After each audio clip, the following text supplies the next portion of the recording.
नमस्कार, आप देख रहे हैं भोजपुरी स्टार। तो भाई लोग वीडियो में आगे बढ़ने से पहले अगर चैनल पर नए हैं तो चैनल को सब्सक्राइब कर ले और बेल आइकन घंटी को दबा ले, क्योंकि भोजपुरी जगत की सारी अपडेट इस चैनल के माध्यम से सबसे पहले आपको दिया जाएगा। तो थंबनेल देखकर पता चल ही गया होगा कि किसके बारे में बात करने वाले हैं। किसके बारे में बात करने वाले हैं? ट्रेंडिंग स्टार खेसारी लाल यादव के बारे में, जो कि उनका भी गाना शूटिंग हो ही गया है। पवन सिंह का जो गाना है पुदीना 2, उसका टक्कर देने लायक खेसारी लाल यादव का फिर से गाना आ रहा है।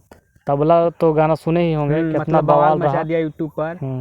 नंबर 1 ट्रेंडिंग कर गाना का भी नाम पता नहीं चला है, लेकिन गाना का नाम जैसे ही पता चलेगा मतलब एक अपडेट मिला है कि जो गाना शूटिंग हो रहा था वो कंप्लीट हो ही गया है। मतलब हाँ, कुछ और बचा है। चलिए नेक्स्ट अपडेट। मतलब जब पावर स्टार पवन सिंह का पुदीना इतना कहना चाहेंगे कि एकदम गाना जो है आने वाला है, बवाल मचाएगा।